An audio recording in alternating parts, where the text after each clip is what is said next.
Whoa, buddy. Put that thing back in its holster. We haven't gone anywhere. I don't understand. Check out the MichaelDukesShow.com for information on how to get access to the podcast. Welcome to the party, pal.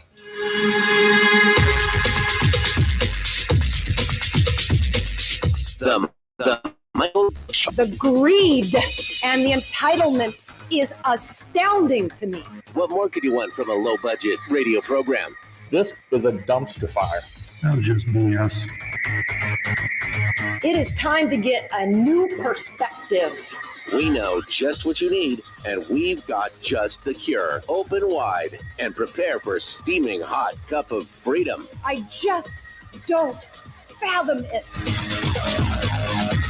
The Michael Dukes Show, streaming live across the world. Live across the world on the internet, and of course, at the website at michaeldukeshow.com, where we've got tons of stuff, including links to the podcast, which is available each and every day, wherever you find your podcasts, CastBox, Stitcher, TuneIn Radio, iTunes, Google Play, and of course, Spotify. We also have links to our social media sites where you could see all the good stuff that's being brought and simulcast from the radio show. And of course, the radio itself, right here, or we're across the state of Alaska on your favorite radio station and or FM translator. That's what it's all about. It's all here. It's it's Monday. It's Monday. Welcome to it. I can't believe it's not butter, and I can't believe it's Monday. Nice and warm this morning here at the old Radio Ranch, 21 degrees outside the studios here. Apparently raining and frozen rain on the ground down on the peninsula, part of Homer and things like that. And I haven't gotten the weather update yet from Fairbanks, but I'm sure it's probably a little bit warmer than it was. Nice. Better than the 4 degrees we've been experiencing. So who am I to complain? Hey. Anyway, welcome to the program, and thanks for coming in and joining us. Just another beautiful Monday. 20 days till Christmas.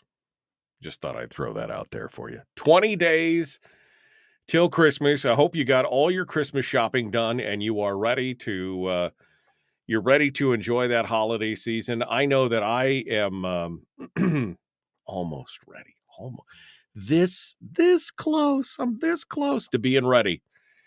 I tell you, I am ready for my holiday vacation, which for those of you who are new to the program, and I know that there are a few of you, because I've received a couple of emails here over the last couple of weeks for people who said just discovered your show. So thank you for discovering the show, and thank you for sticking with me. Over the holidays, I always take off. I always take off some time there, basically right before Christmas Eve and all the way through New Year's. So I know some of you are like Jones, and you're going to be like, I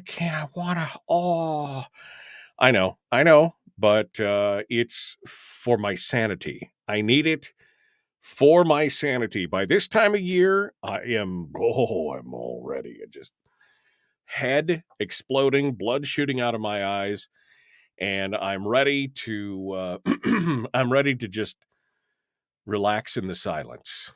I'm going to suffer in silence. No, I'm not going to suffer. I'm going to relax in the silence.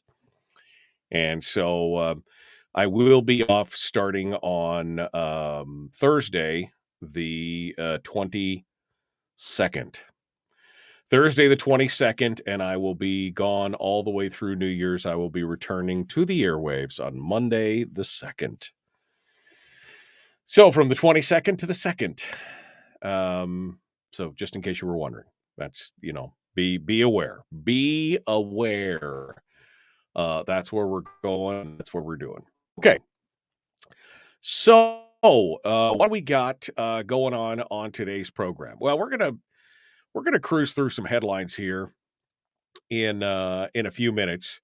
and we're gonna dive in and start. We're gonna start on that here in just a few, and then we're gonna have some conversations with you about the headlines.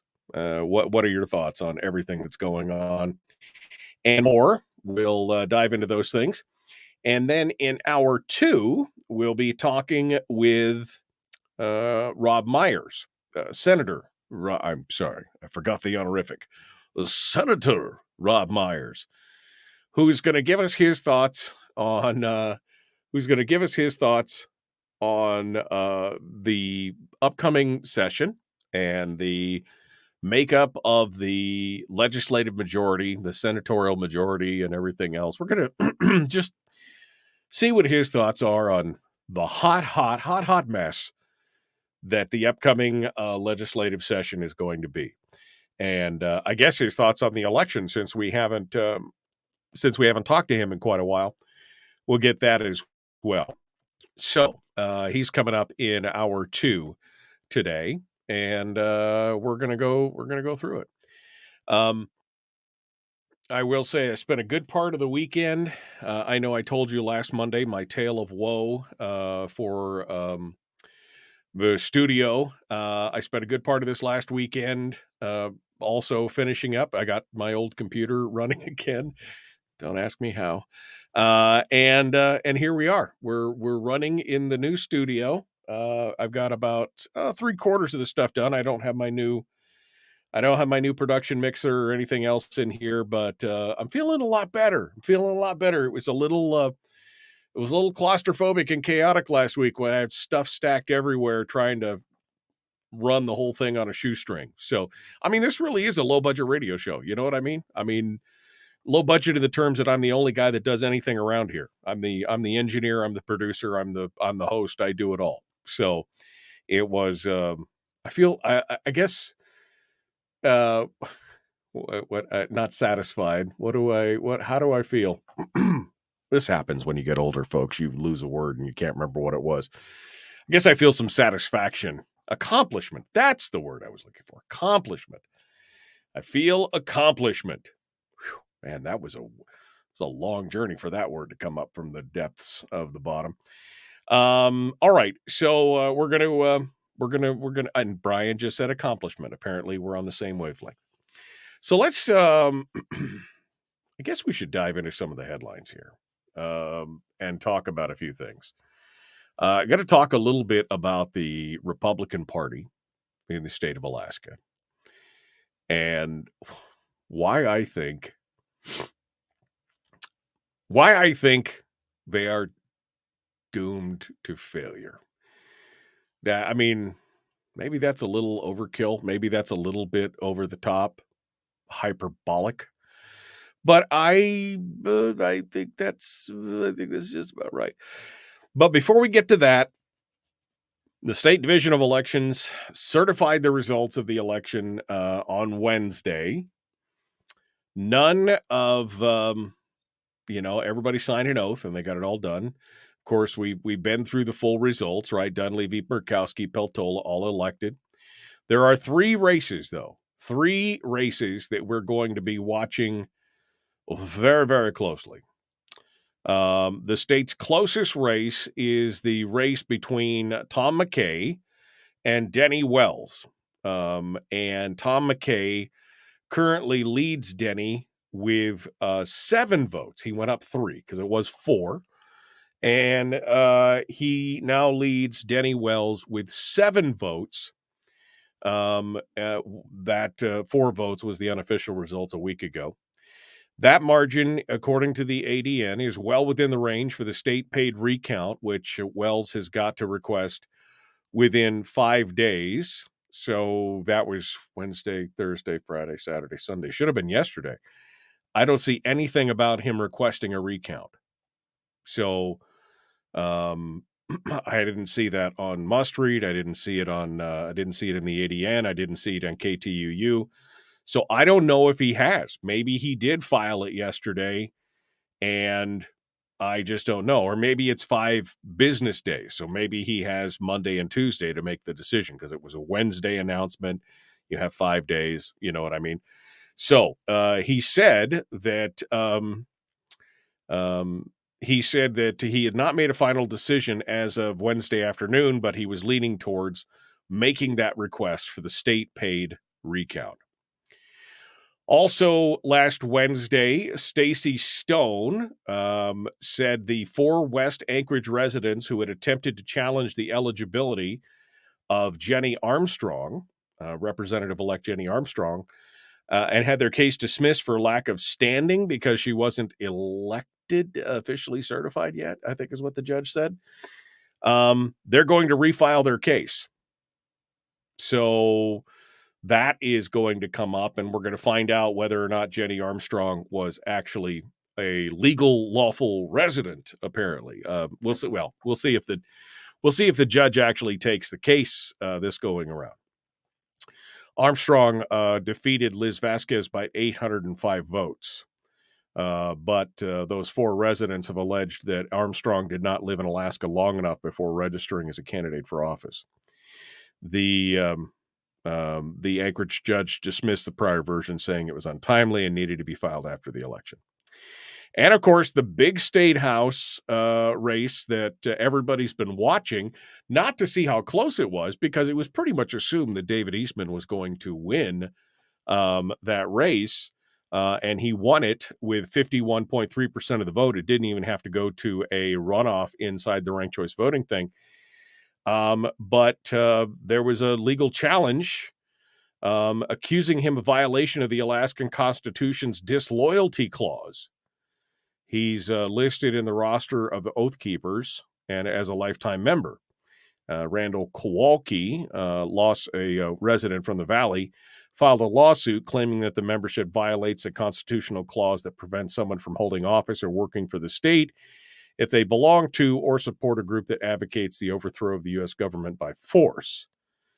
The trial has been set for the second full week of December, but to decide the issue, but preliminary arguments on December 8th, which of course is on Thursday, could negate the need for a trial. Now, all 3 of those races could affect the control of the Alaska House.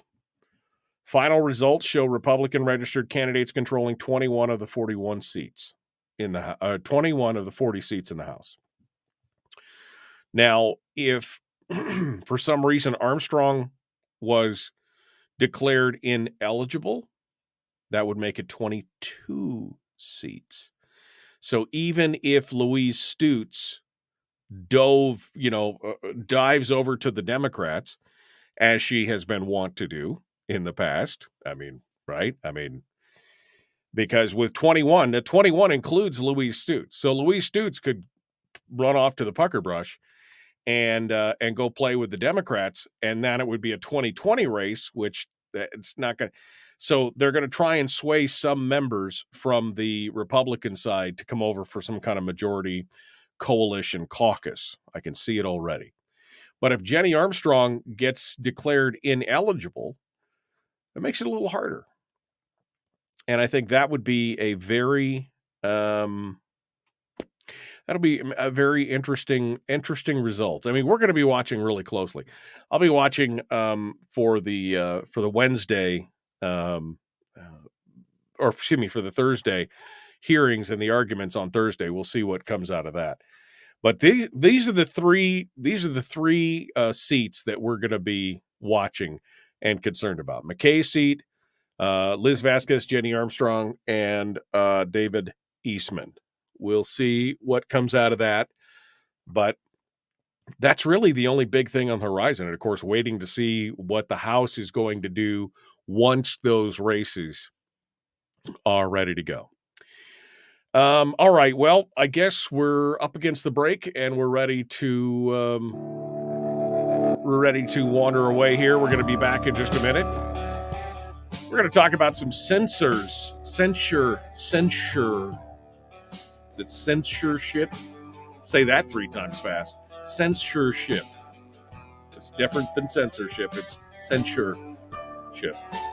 We're going to talk about that and the Republican Party and why I think that if they don't figure out what's going on, they're going to doom themselves to ultimate failure. The Michael Duke Show. Common sense, liberty-based, free thinking radio.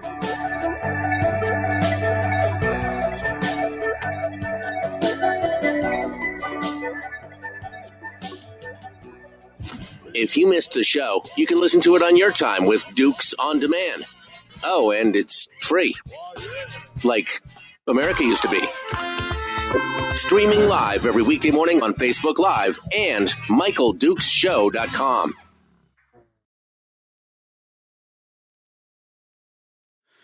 Hi, how are you?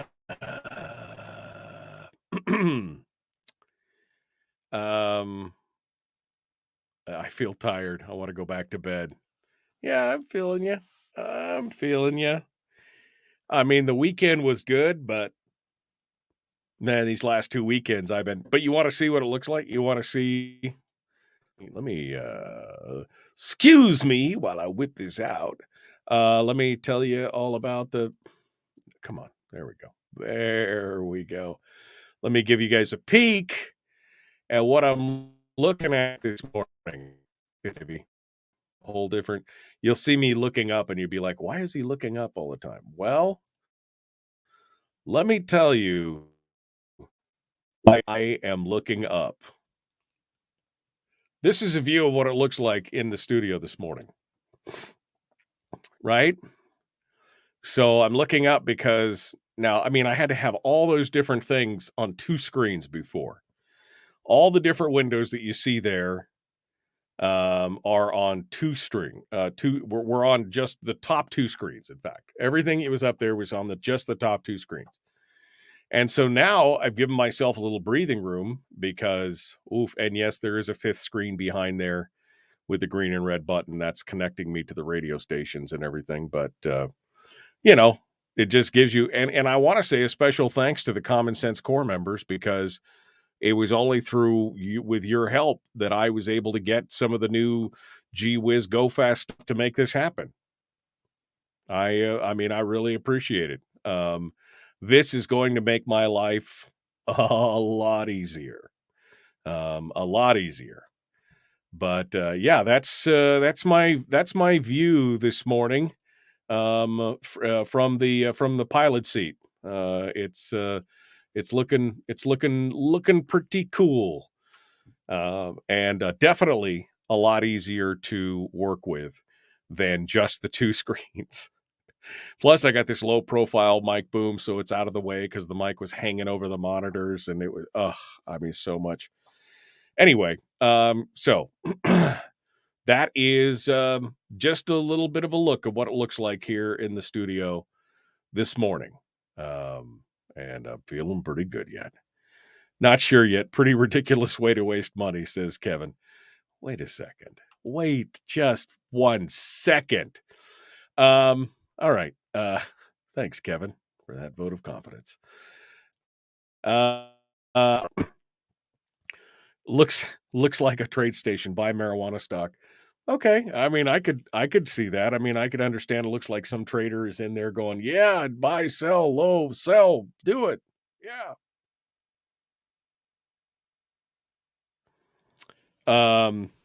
The waste of money was about the bus.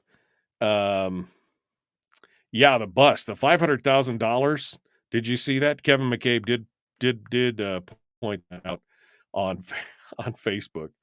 The University of Alaska got a $500,000 federal grant to restore, maintain, put together the bus, the Into the Wild bus. $500,000. I mean, I could just think of so many more things. I mean, if you want to just pick it up, move it, put it on the thing, have people come look at it. I mean, it's good. Harold says I've got dual 32-inch screens and an iPad. Well, I mean, my 30-inch screens weren't doing it. That's the bottom line. Because when you got 1, 2, 3, 4, 5, 6, 7, 8, 9 different windows open on 2 screens, it just, So anyway, it's all good. It's all good. Well, let's get back to it, shall we? Jumping back in. feel free to continue to sound off. It's federal funding. Who is responsible for the bus funding? I think Kevin will tell you, but I believe it was federal funding. All right, here we go. The Michael Duke Show. Common sense. Yeah, I know. $500,000. There's so many different. Ow. Let's get back to it. Yes, the ding is back because otherwise I will wander off. The Michael Duke Show. Common sense.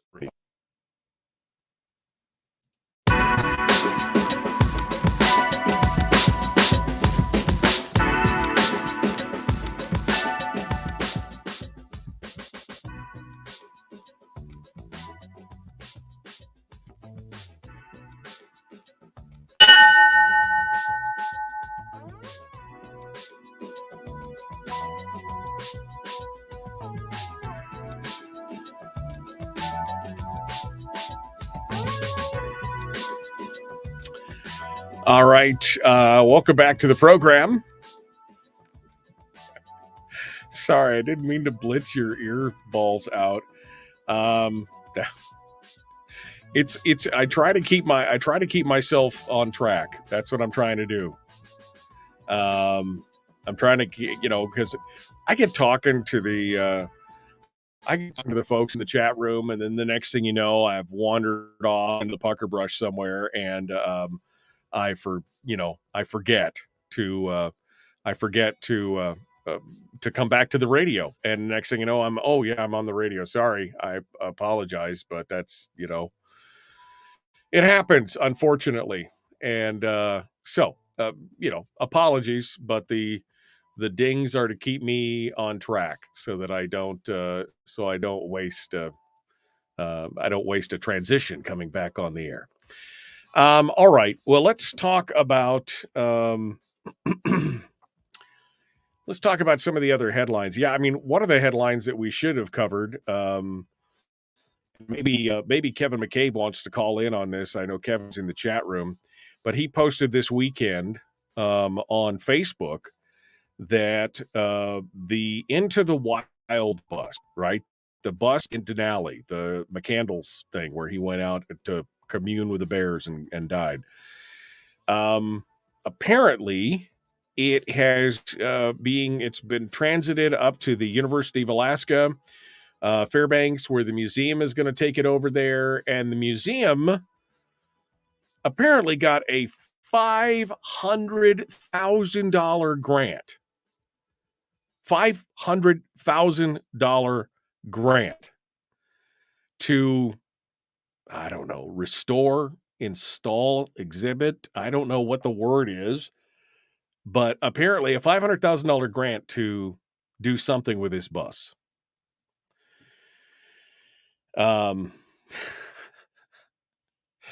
mean, $500,000 to this old ratted out. I mean, that's got to be easily as old as that bus is. That's easily got to be 10 or 15 times as much as the bus cost to begin with. And now they're going to display it. And so I don't know if Representative McCabe wants to call in on that, because he apparently had some of the details on it, and and he can give us the rundown on it here between now and the top of the hour. That would be fine. But I want to talk a little bit about the Republican Party and what's happening in the state, and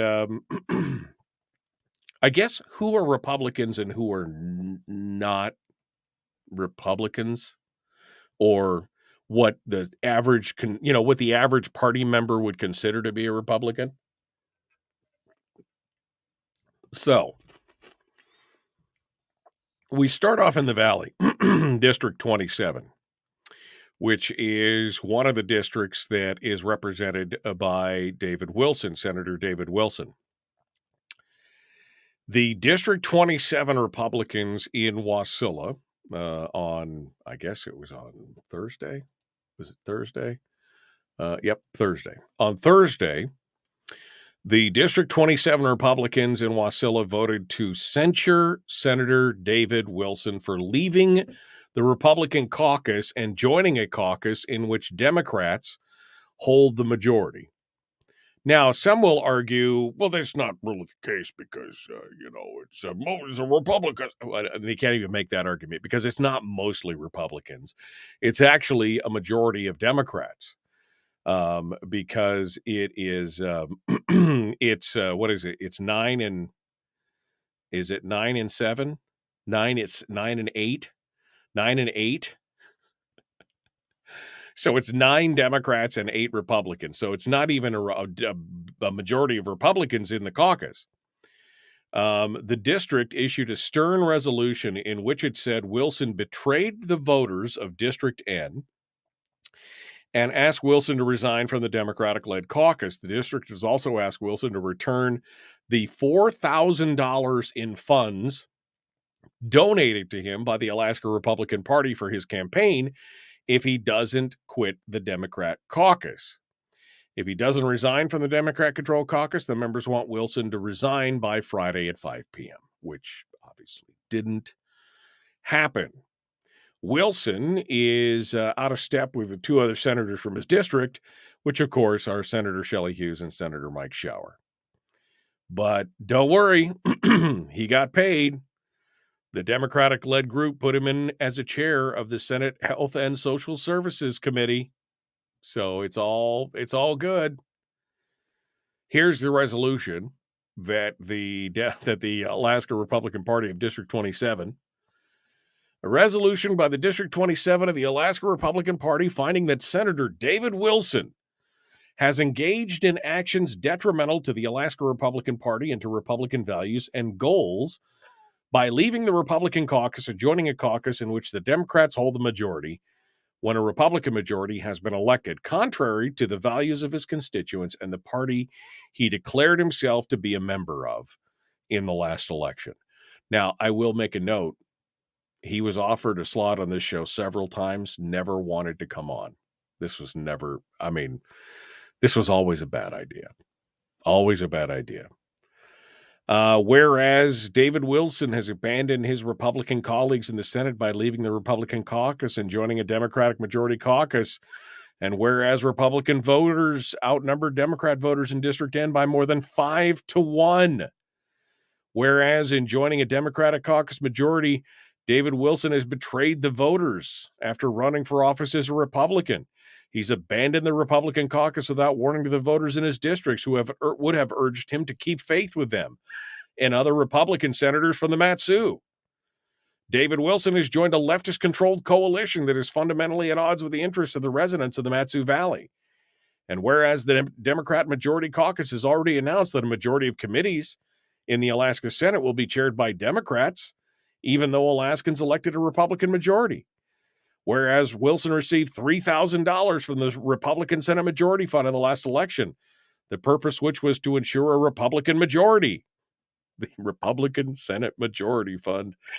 And there's some irony in that, right? I mean, there's got to be some irony in that. Whereas while a Republican candidate, Wilson received a total of $4,000 from the Alaska Republican Party, whose priorities and values he's now abandoned. Whereas the Democratic Majority Caucus has announced it will be a binding caucus, which obligates its members on certain key votes to prioritize and vote for the interests of the Democrat Majority Caucus over the interests of the Mat-Su residents. Now, therefore, be it resolved that District 27 hereby calls upon Senator David Wilson to immediately resign his membership from the caucus, and that if he does not resign, that he should resign from the legislature. Therefore, be it further resolved that if Senator David Wilson has not either resigned from his membership of the Democratic Majority Caucus or resigned from the legislature, we find that Senator David Wilson has been censured by the number of voting members of District N noted below that reside in District 27 for leaving the Republican caucus and joining a Democratic Majority Caucus when the majority Republican senators were elected. Therefore, be it resolved, they accepted and passed with it was a unanimous decision. All 0 members of the committee voting against. So, that's some mighty strong language there, young lady. Yeah, mighty strong language. What does it do? Not much. I mean, I like to see it. Don't get me wrong. I feel good about it. I love the fact that you're standing up and taking aim at this. But what has it done in the past? What has it done in the past? Nothing that I can think of. In fact, there's right next to this article about David Wilson's censure is another headline from Must Read.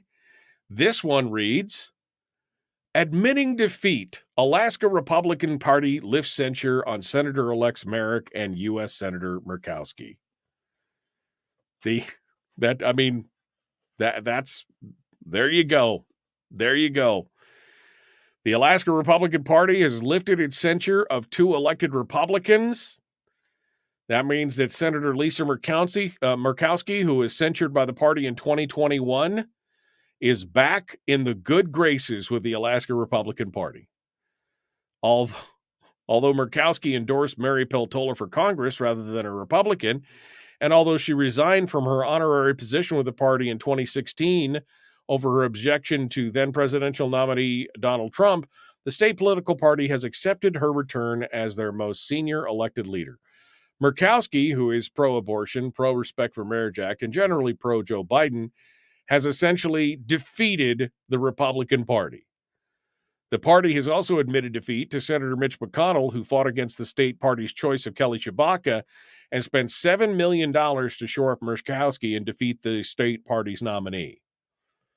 The party then also lifted the censure of Senator-elect Kelly Merrick, who won over Republican Ken McCarty this year for the state Senate seat to represent Eagle River. Merrick has the support of Democrats and big labor unions, but was censured by the party 2 years ago after she organized with the Democrats in the House, where she served for 4 years in exchange for a co-chair finance seat.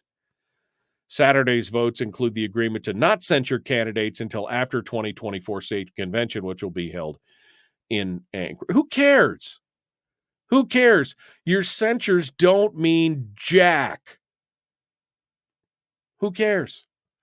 You censured Kelly Merrick, nothing happened. You censured Lisa Murkowski, nothing happened. So who cares? I mean, I'll be honest with you. This, to me, is a prime example of why I think the Republican Party has damaged itself so severely in this state that it's going to be relegated to, I mean, eventually what you'll see is it will just, I mean, I don't know. Another party's got to come out something because, I mean, what's the point? What's the point of running as a Republican? What's the point of running as a Republican under Republican values? And, if this is the mamby-pambiness that the party is going to do, right?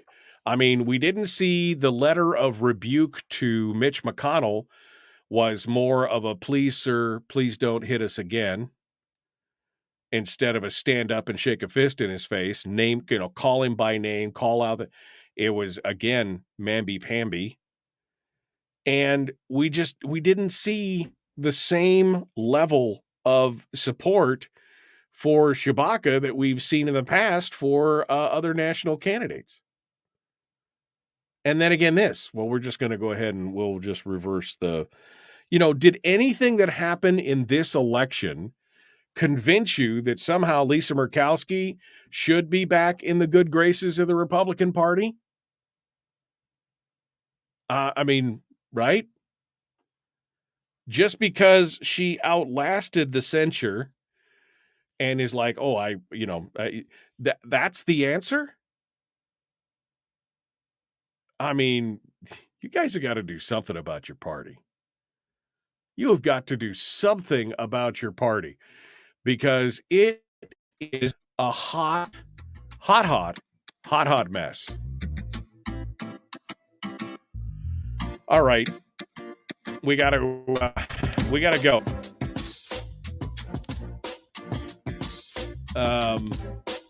We'll be back in just a moment. The Michael Duke Show. Common sense, liberty-based, free-thinking radio. I'll open up the phone lines in the next segment if you want to sound off on this. Love to hear what you have to say. We'll be back with more right after this.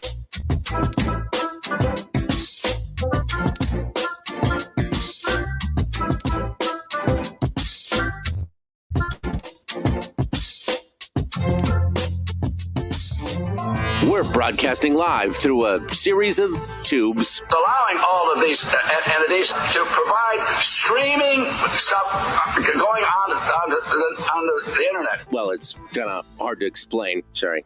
Streaming live every weekday morning on Facebook Live and MichaelDukesShow.com. Okay. Not my party, says Michael. Well, I mean, yeah. It's, I don't know. I don't know what to say. Willie Went says, it doesn't mean Jack is rather strong. Well, you tell me, Willie, what exactly does it mean? What exactly did it do? What exactly? Hello? I'm waiting. What exactly does that mean? That, if it doesn't mean Jack, and if that's too strong, then what does a censure mean?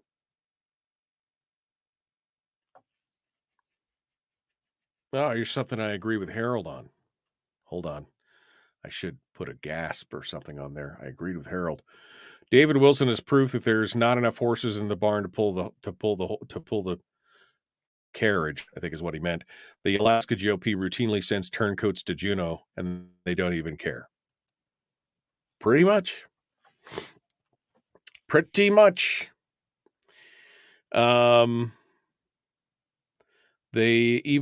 Every censured candidate won their race. That's true. I didn't even think about that. Every censured candidate, because you had Lisa Murkowski, Kelly Merrick, and Click Bishop. Was there another one? Kevin, was there another one? But I think those were the three. All three of them won. Jenny says, I'm leaving the Republican Party. I'm done with them. And Sandy said the same thing. They're a joke. I'm leaving it. It would seem that the Republican Party would rather waste time fighting each other over who is going to drive the car instead of picking the best driver and moving forward, says Richard. Yeah. That's pretty much, Tyler, good to see you, Tyler, by the way. Hopefully conservative Republicans realize how messed up their party is and finally leave it. I mean, because I don't know. It's either that or fix it, and there just doesn't seem to be the will to fix it.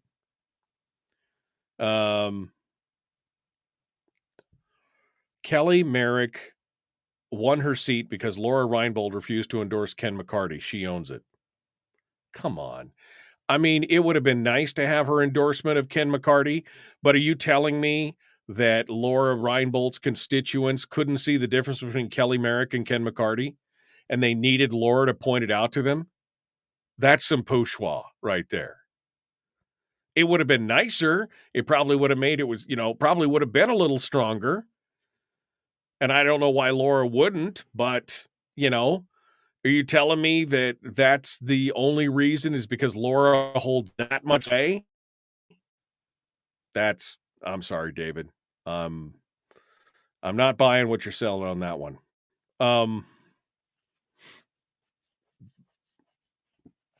Maybe the ranked choice voting is a blessing in disguise for the Republican Party. Here's an odd thought, says Brian. Maybe? I don't know.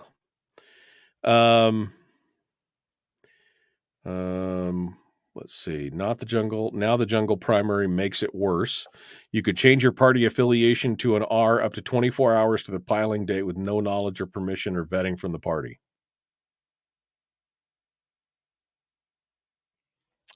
Yeah.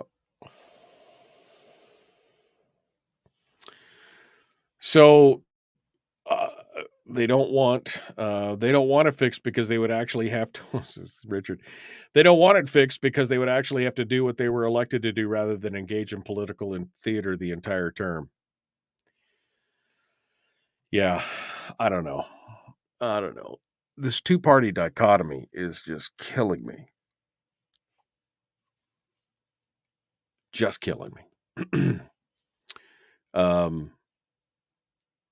mean, maybe, the Alaska Independence Party or the Alaska Libertarian Party.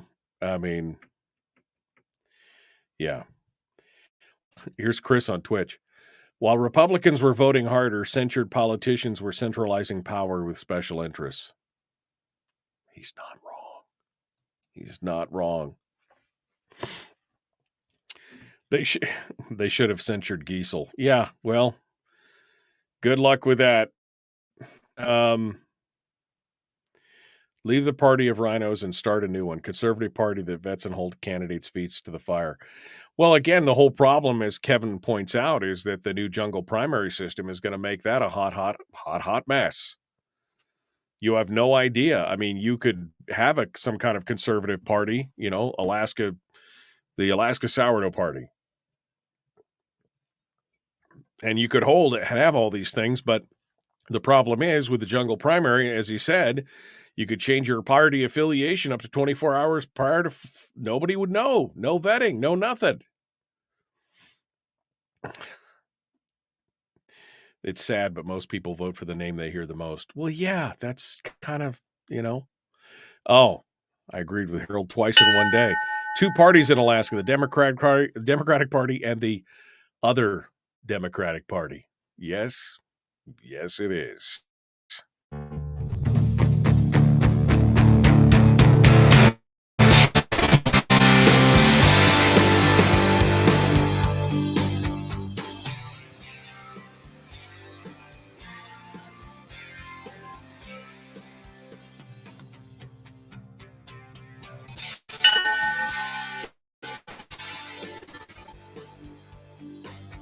Okay.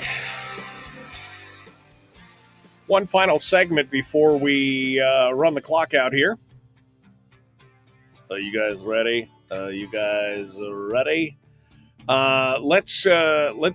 Let's take on some phone calls, shall we? 907-433-3150, 907-433-3150.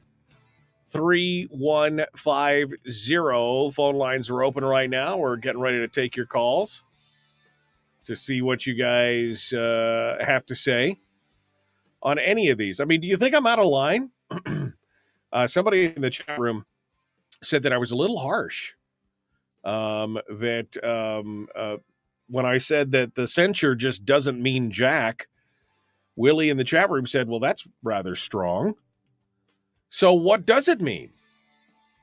I mean, what does it mean to be censured? If it doesn't matter and they basically, in the end, rolled over and wetted on themselves and said, okay, you're not censured anymore. You outlasted us.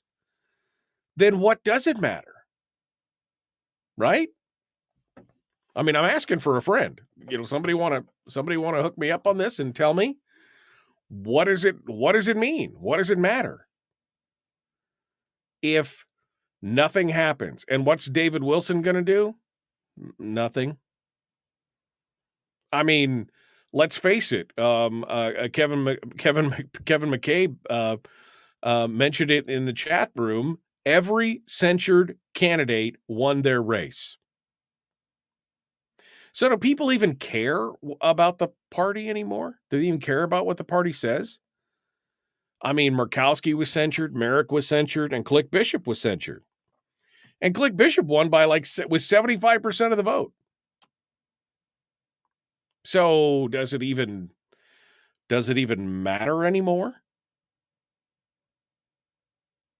I mean, there's just no, what's going on? I'd love to hear what your thoughts are in this. 907-433-3150. 907-433-3150. Give me your thoughts. What you are thinking when it comes down. Let's jump on over to the phones and get your hot take on this thought process here. We'll start off over here. Good morning. Who's this? Where are you calling from? Name is Gene. I'm calling from Angeles City, Philippines. Good morning, Gene. What's on your mind? Sir, it's almost midnight my time. There you go. Yeah, I just wanted to call in real quick. I am an Alaskan. Listen to you guys in my evening time and always enjoy it. Just wanted to let you know that you're listened in more places than what you may think. That's nice to hear. Well, I appreciate you tuning in and listening. And any thoughts on what happened over the election here? You mean the midterm? Yes. Donald Trump is his own worst enemy. I would not disagree with that. Yeah. Well, as a matter of fact, I heard earlier in the day, my time, now he's on his social media. I really won. And if I get back in, I'll do away with U.S. Constitution. Yeah. That's scary. I saw that. I saw that, I didn't even know what to say to that. I just don't even know what to say to that. So I agree with you on that for sure. So, well, Gene, thank you for calling us from the Philippines. I appreciate that. And do you ever get back to Alaska? You live there full time? Are you just visiting, or what are you doing? Well, been here 16 years now. We work with the street children here. Oh, okay.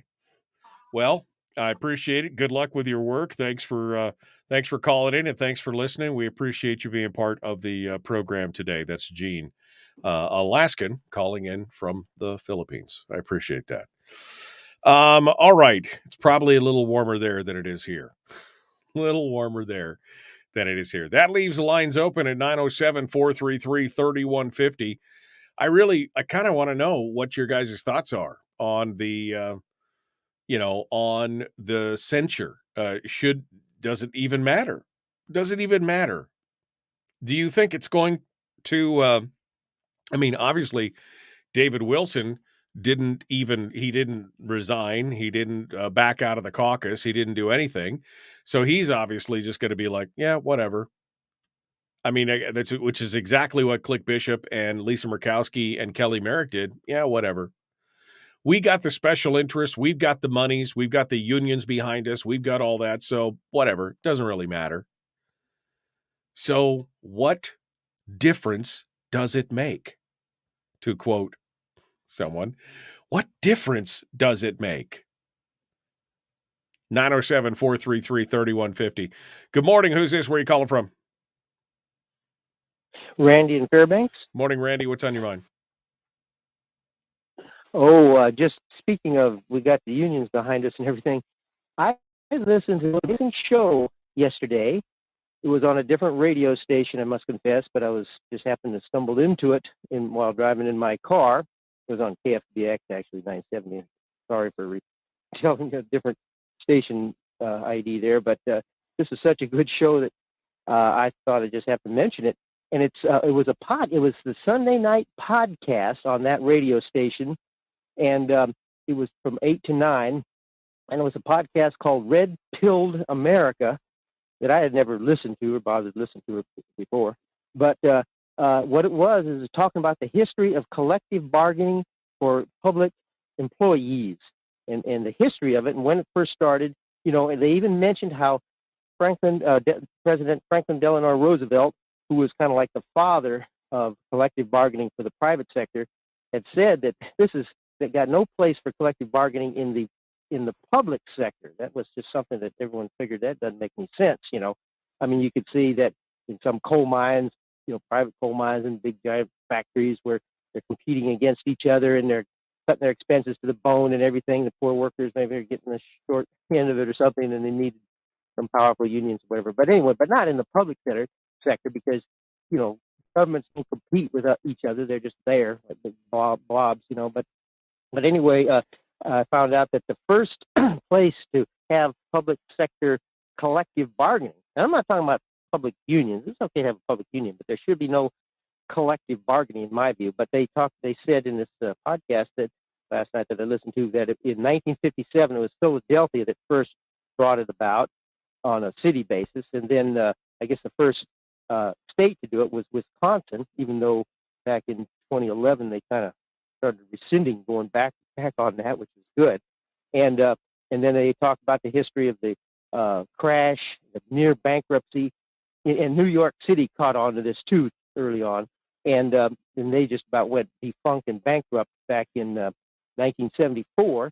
I remember that myself, listening to that way back when. But they got fined. Ultimately, President Gerald Ford at the time said, "No, we're not going to bail them out." But ultimately, he caved in and bailed them out, which just strengthened the collective bargaining movement to take over cities and drive a bunch of cities to near bankruptcy because they'll get bailed out again. Right. Anyway, I just thought I'd mention it. What a good. Well, I'm surprised that anyone brought that up. Usually people don't mention anything about collective bargaining and public employees, and I've always hoped that we'd get rid of it here in this state and repeal the Public Employment Relations Act here in this state. No, it is definitely an interesting conversation, and yes, I remember that in reading about the strength in the Tammany Hall, which was a big part of the New York politics machine. They were some of the first ones also to talk about unionizing government employees and some of those other things, and there were several great minds at the time who said this was a mistake, just as FDR said that the public bargaining, collective bargaining was a mistake as well. And I agree. I mean, you could look at what it's done to the rates and to the costs of, benefits and everything else here in the country for all of these states. It is one of the largest escalators of government budgets that we see. I mean, it is the single largest escalator of government budgets that we see. Randy, thank you for your call. I've got two more lines on hold. I'm going to talk to them during the break, but we got Robb Myers coming up here in just a few moments. We will continue the Michael Dukes Show. Common sense, liberty-based, free-thinking radio. Don't forget, tomorrow on the program, we're going to be talking with Brad Keithley for our weekly top three, and Chris Story, who's going to come in for the weekly uplift as well. Still working on more, hoping to have Mike Shower on Wednesday, and we're going to see if we can get some other members of maybe the majority on. We'll see what happens. Back with more of the Michael Dukes Show. All right, let's go over to the lines here that were on hold when we got done there. Good morning. Who's this? Where are you calling from? Yeah, this is John calling from Delta Junction. How are you this morning, Michael? Good morning, John. What's on your mind, sir? Yeah, I totally agree with you that the censures are completely meaningless. And one of the reasons that it is because it's the golden rule. He who has the gold makes the rules. So the political process that we were used to participating in, where it was one man, one vote, and you just read what was in the newspaper and then you went and voted based on what you saw, that no longer applies because there are money people that have a political agenda, and they can flood the airwaves with information and they can influence things. So look at what happened with Twitter. You've got an idea that there is a political state that's controlling everything, and we as citizens think that there's a way that we can do something about that. It's totally ridiculous. And so, it's sad to say that we don't have a political system that the voters have much to say about anymore. But when you look at what the big money people have done and how it is, there were so many people that didn't like Lisa Murkowski. But you know what? She's never going to be out of office, not unless she dies, because of the backing that she has from the political operation in Washington, D.C. Right. And so we need, as citizens, we just need to accept that, because it's meaningless for us to try and to get her out of office, because she's got millions of dollars to work with. And if she needs billions, believe me, our China-backed people, such as Mitch McConnell, who's gotten over $250 million from China, they're going to have the money to be able to make sure that they put the people in office that they want. And so I'm sorry to tell all the Alaskans that, but hey, that's just the way things are, and it's sad. Yeah.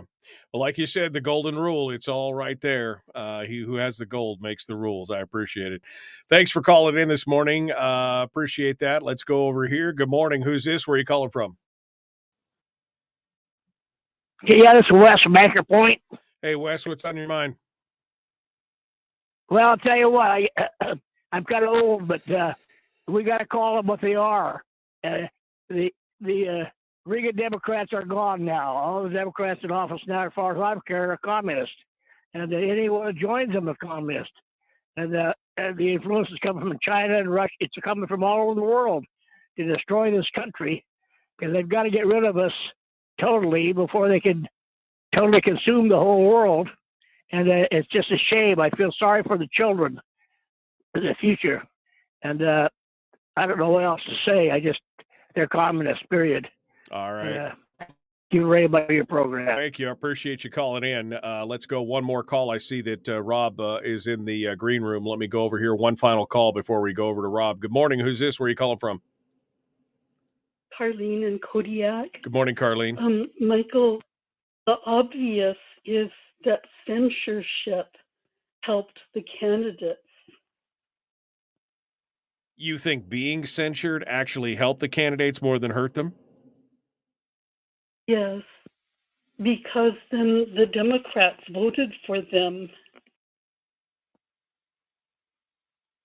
I don't know if that was a function so much of the censure as it was the support of labor union money, the hundreds of thousands of dollars of labor union money that poured in there, and the fact that they were the prime candidates. Every one of them was the prime candidates of the labor unions. But it probably didn't hurt them in that regard. Yes, that was just a thought, Michael, kind of an obvious observation. Well, thank you, Carlene. I appreciate you calling in, my dear. Appreciate you being part of it today. Thank you for being with us. Let's go over here. Rob is in the green room. Let's bring him on board and see what he has to say. Good morning, my friend. How are you doing this morning? Good morning, Michael. So this is the downside of the citizen legislature. I got home about 12:30 last night. So here we go again.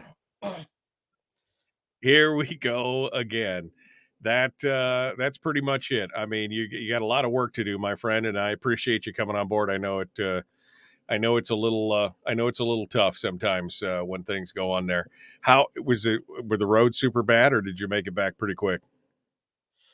I made it back okay yesterday. I just kind of got behind over the weekend. I did a run up to Prudhoe on Thursday and Friday, and then another one Saturday, Sunday, and Friday and into Saturday morning they had 40 degrees and rain on top of the hard packed snow up north of the Brooks Range, and so it was some pretty slow going, especially on Friday. So it kind of put me behind a few hours.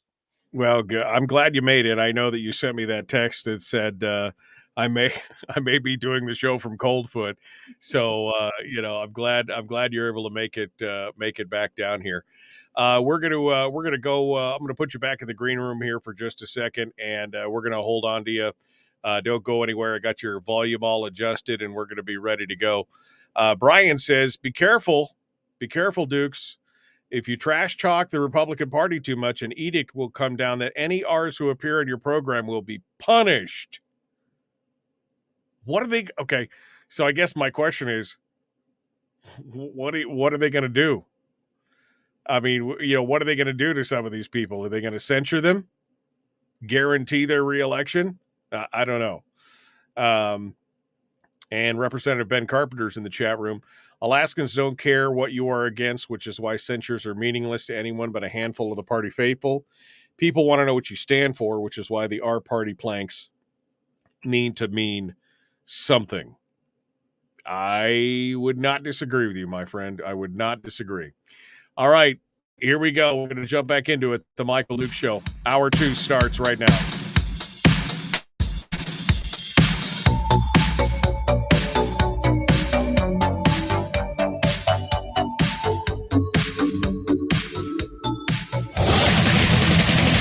Whoa, buddy. Put that thing back in its holster. We haven't gone anywhere. I don't understand. Check out the MichaelDukesShow.com for information on how to get access to the podcast. Welcome to the party, pal.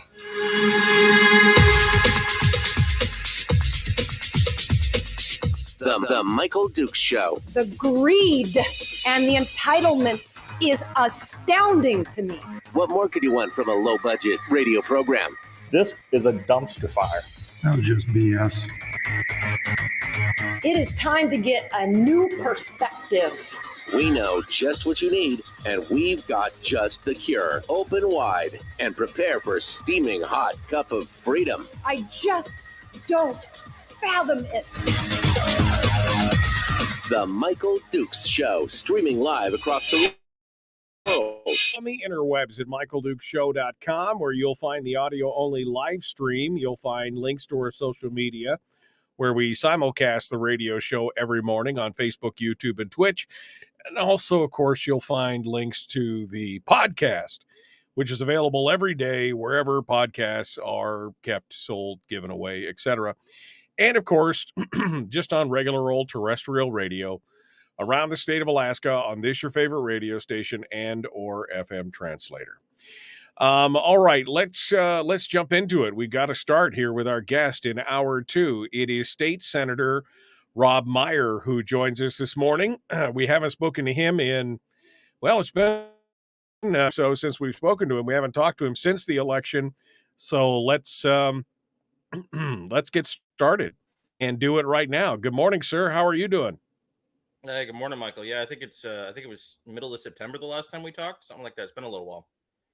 Yeah, I think it was during our last batch of candidate interviews that we got a chance to chat with you. I do want to remind folks that this hour of the program being brought to you by your friends over there at Satellite West, whether you're up at Adigan Pass or Anaktuvik or anywhere on the road that Rob drives all the time, the folks at Satellite West can keep you connected, whether that's telephone or text messages or email or even surfing the internet. They've got the technology to keep you in contact regardless of where you are in the state, from Adigan to Adak. They've got it. They've got you all squared away. Give them a call or find them at satellitewest.com. Thank you for sponsoring the program. All right, Rob. Well, I guess first things first, your reaction to the election to begin with. I guess we'll start with the election and we'll move on from there So your reaction to the pink tinkle instead of the red wave, I guess, across the whole state, and we'll start there. Well, I was primarily watching the Senate, of course, since that's what affects me the most. I was watching some of the races around Fairbanks as well. As far as the House goes, but I wasn't quite keeping up with the House races across the state.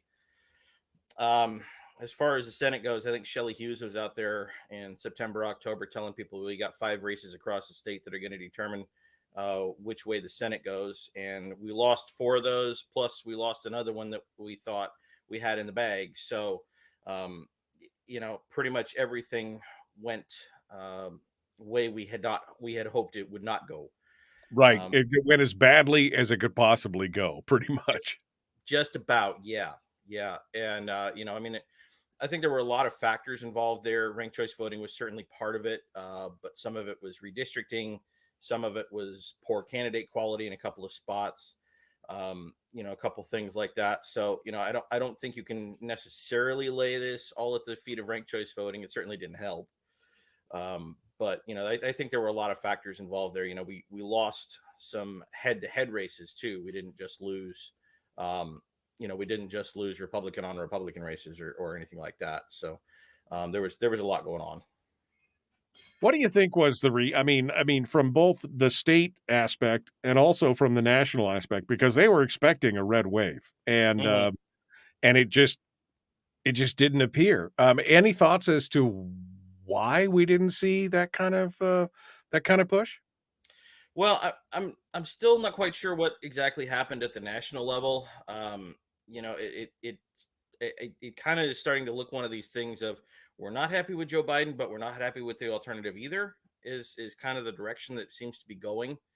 And we're seeing a little bit of that in the state, I think, as well. You read that note from Ben Carpenter during the break there, where he said, basically the Republican Party has to stand for something. We can't just say what we're against.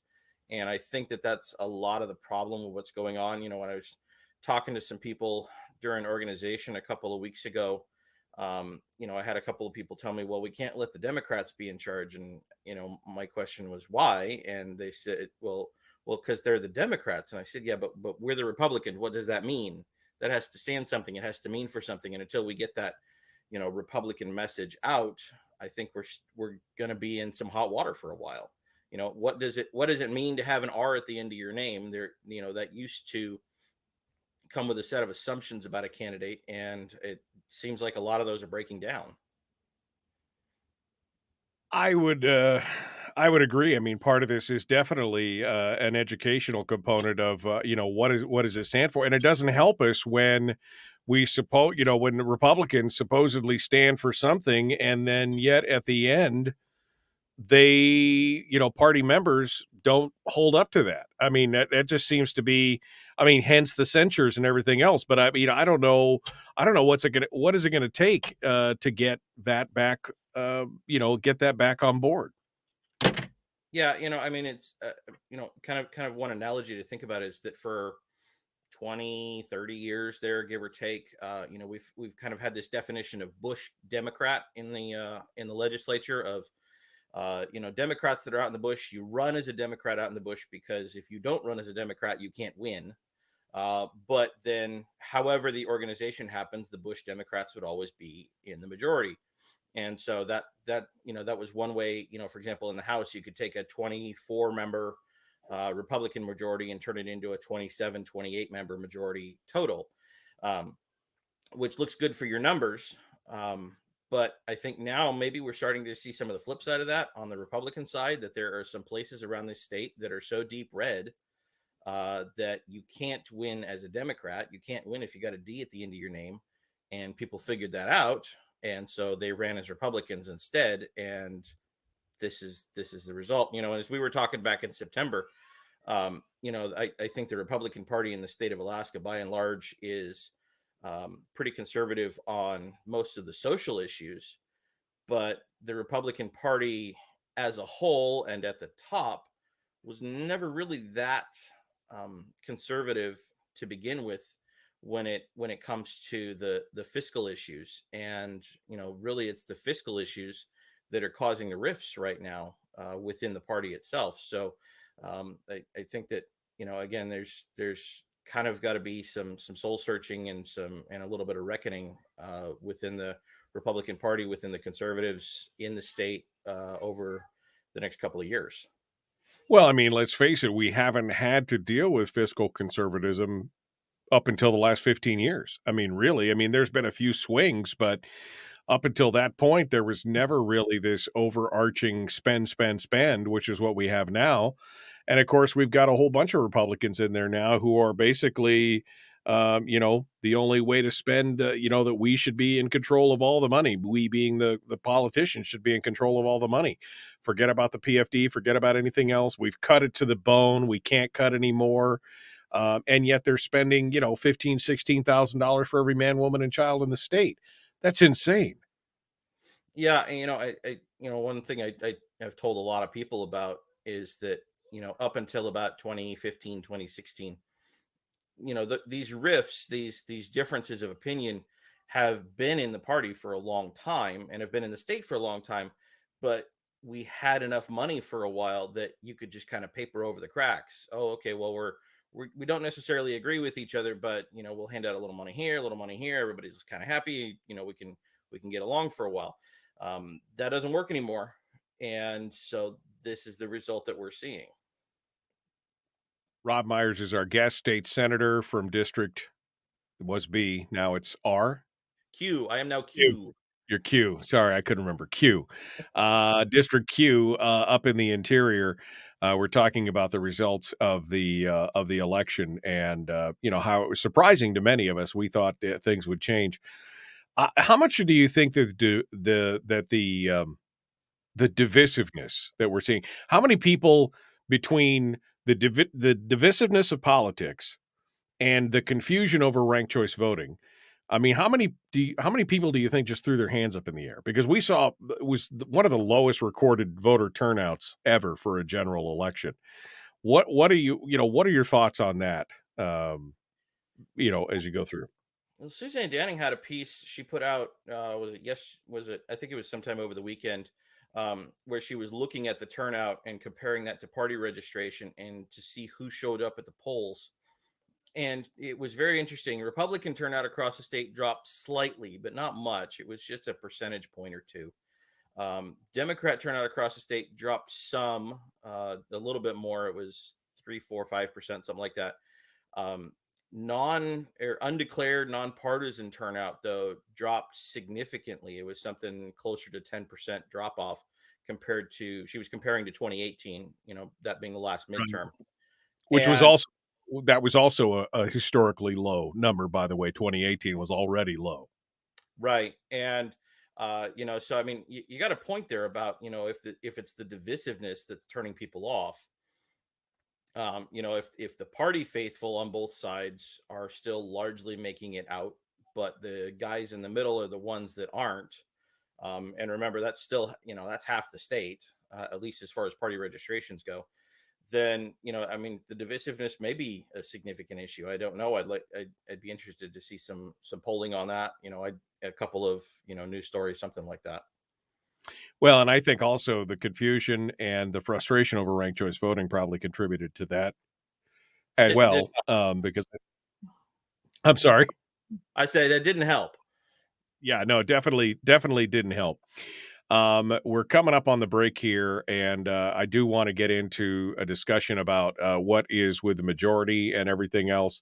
But anyway, final thoughts on the election itself before we jump to break and come back to the other.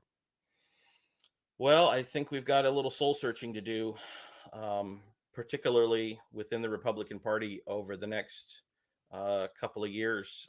We can do something to right the ship, to try to come up with something more of a unified message, or we're looking at a couple of different possibilities. One is, I said that, some places you can't run as a D and win, and maybe some people are going to, maybe that changes. Maybe we recognize that we're more purple than we realized, and some people that have been Republicans bolt and join the Democrat Party, or alternately, it could go the other way around. It could be people that are on the more conservative end, bolt the Republican Party.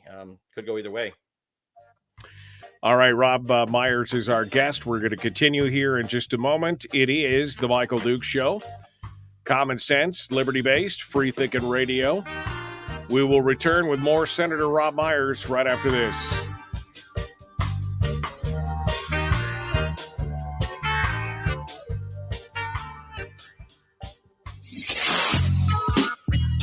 What is that?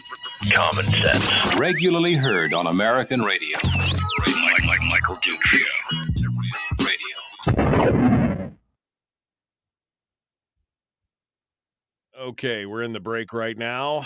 Robb Myers is our guest, and we're gonna come back to that. Ranked choice voting. This is probably one of the most disappointing aspects of this election, Robb, because I really think that ranked choice voting should, that they should be repealed. I know that there's been a discussion as to whether it should be modified or repealed, but I mean, of course, the biggest component of this is the jungle primary. That, it's almost like I could live with the ranked choice component of it, but the jungle primary part is what really screws us in the beginning.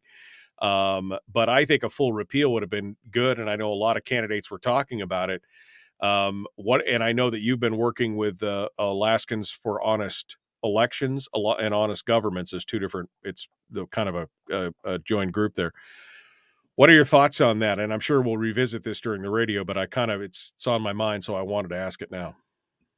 So I know there's going to be a push. I spoke at an event that Alaskans for Honest Elections put together here in Fairbanks last Wednesday. They've already got the signatures done. They've got the petition submitted to the Division of Elections for the first round, because there's the way that these things work is there's 2 rounds. First round is you submit 100 signatures with your petition language. And that part has been done. Now the Division of Elections has 2 months to go over it and make sure that all the I's are dotted and the T's are crossed. And then they turn around and they will give them the signature book so they can go out and collect, do the big signature push that we're all used to. And they got to get 10% of the turnout from the last general election. So that put them at 23,000 signatures, something like that they need.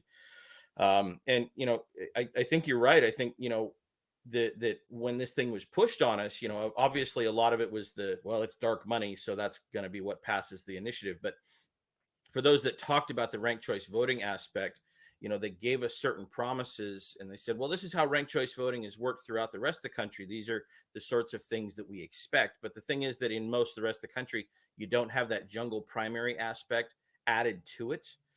And really the jungle primary in a lot of ways just undoes a whole lot of what the ranked choice voting stuff is supposed to do. So for example, they say, well, it's supposed to be less negative campaigning when you have ranked choice voting. Well, maybe it's less negative campaigning when you've got 12 candidates on a ballot, because if you're third, as people start getting eliminated, you start pulling in second, third, fourth place votes here and there. When there's only 4 on the ballot, though, after the jungle primary, the issue is not, hey, where can I get second and third place votes? Part of the psychology of it becomes, I need to be in that top 2, because if you're not in that top 2, you can't win.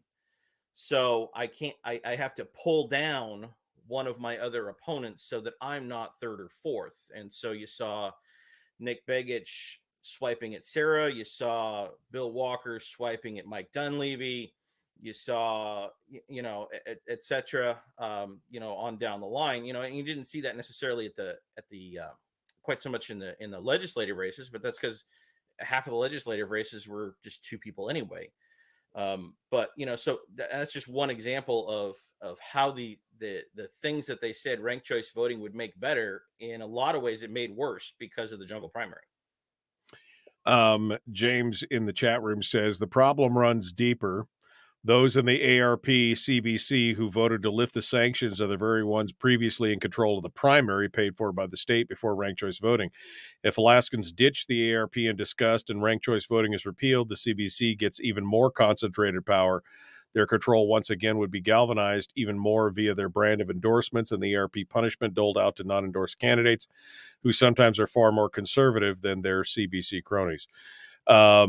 I think there is something to that. I mean, part of this problem is that there's an established power structure inside the Republican Party that seems to run contrary in some ways to what the citizens wish. We got about 20 seconds here. To some extent, yes. But then again, I won a primary 2 years ago. So,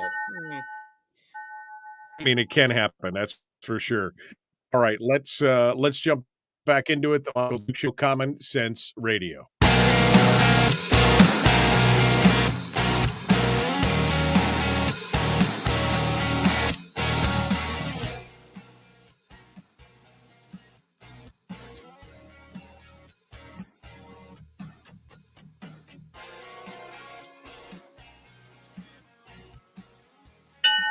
All right, the fight's on. That's what it means. The fight's on. We're going to jump into this now. Robb Myers is our guest, state senator from District Q.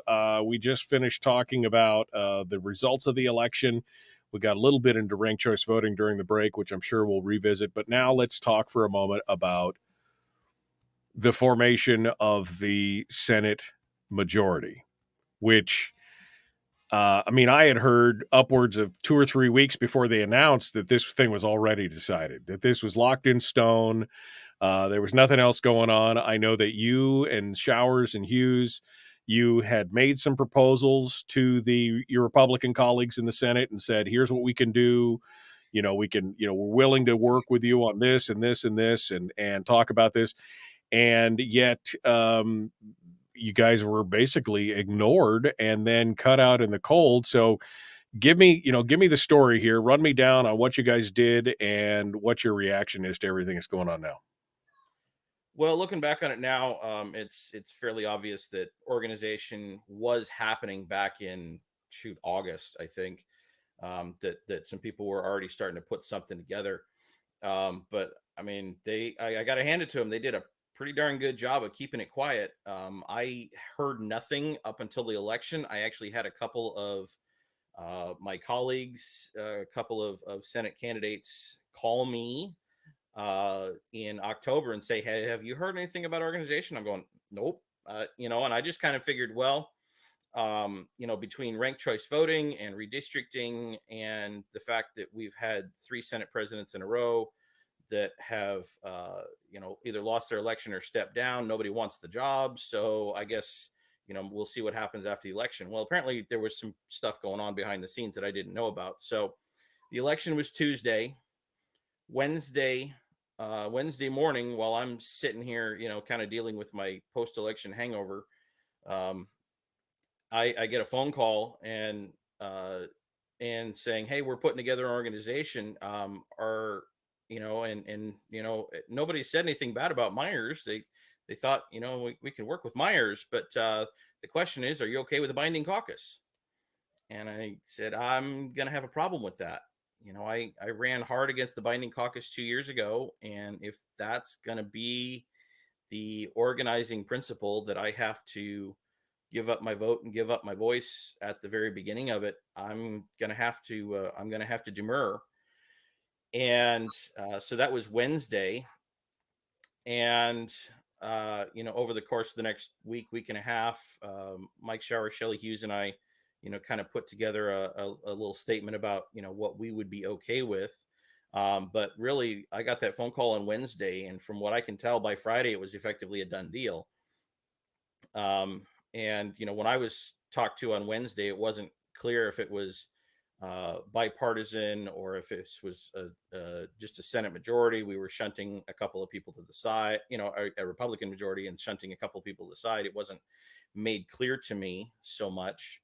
And but I don't, I think that within just a few days of the election there, it was largely figured out. Maybe they hadn't figured out who the chairmen were yet of the committees, but otherwise, it sounds like there was agreement already within just a couple of days.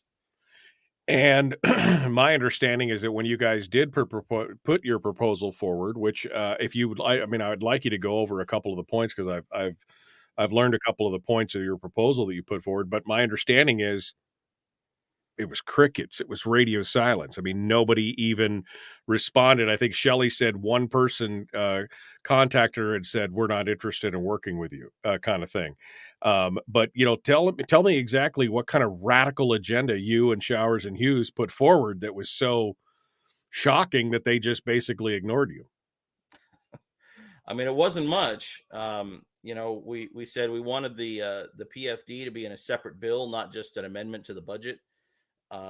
Because I mean, we knew, just looking at the election results, we knew we don't have the numbers for a PFD. Even getting a 50-50 right now, you're looking at maybe 7 votes out of the 20 in the Senate.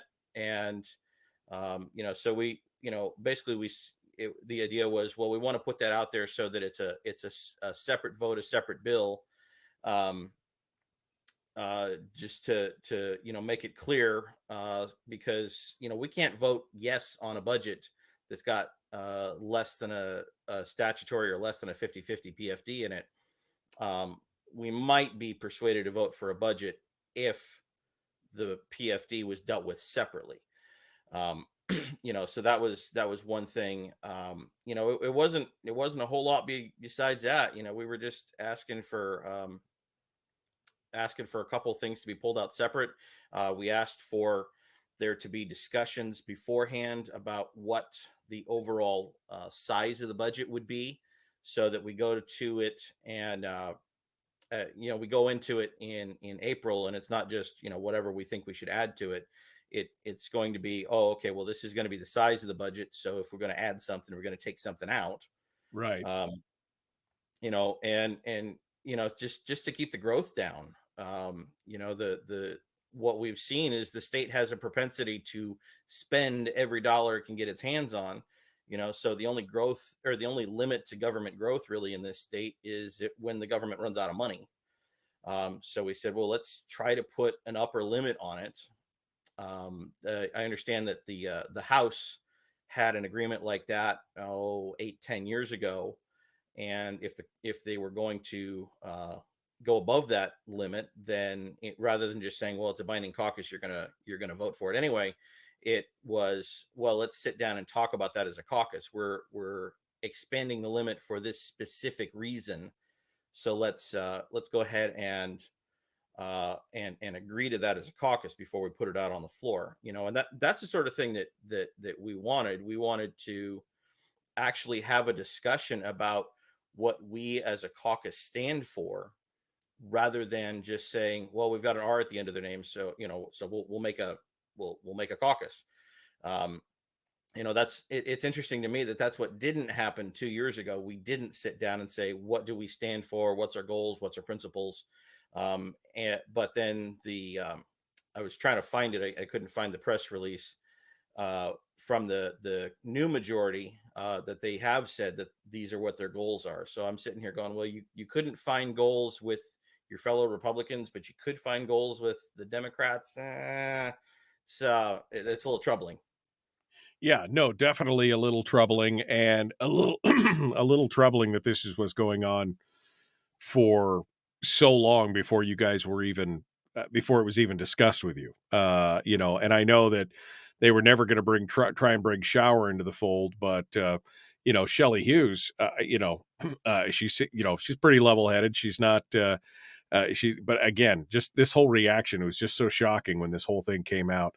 And what I really find interesting is, because I kept asking about this the end of the last session, I kept asking, I think I asked you, I think I asked Shelley, I asked Mike, you're not getting things done in the caucus that's there. What about another caucus? And they're like, well, no, we couldn't possibly join with the Democrat. And then the next thing you know, you guys are, now you're in broom closets for the rest of the session, doing your thing. Was there any way to avoid this in your mind? I mean, when you looked at this, or was this kind of a done deal because of the powers that be? The way that the election went, I think this was largely a foregone conclusion. I was, excuse me, I was telling people back in June that this was a possibility, and I lined out a couple of races that I was watching that might make it flip one way or the other. I mean, because we already knew that it was already going to start moving that direction, because redistricting effectively flipped us from 13 Republicans to 12, because 2 Republicans got paired up, and then an empty Senate seat got created in East Anchorage that was a heavily blue district.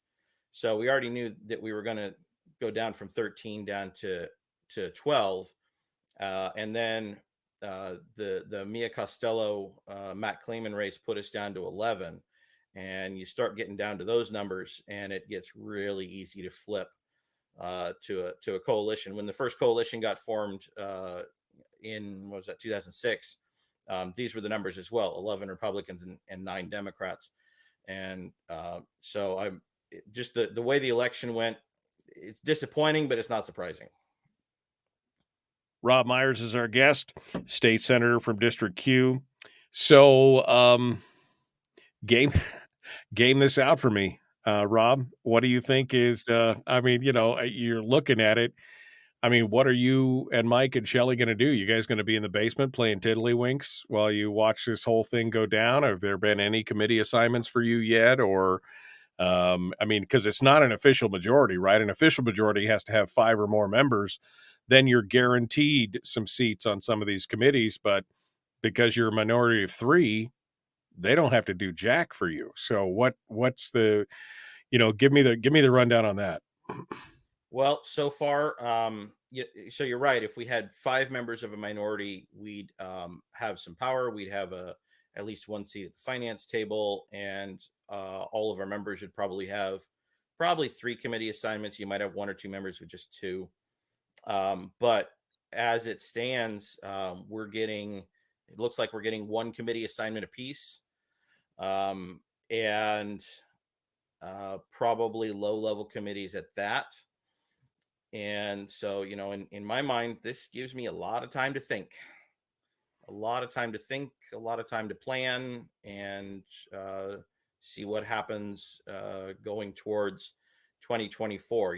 Maybe talk a little bit more about that unified message, about that message, that message of what do we as Republicans stand for? Is there, what's something that we can talk about and get it and unify across the state with through the 2024 election?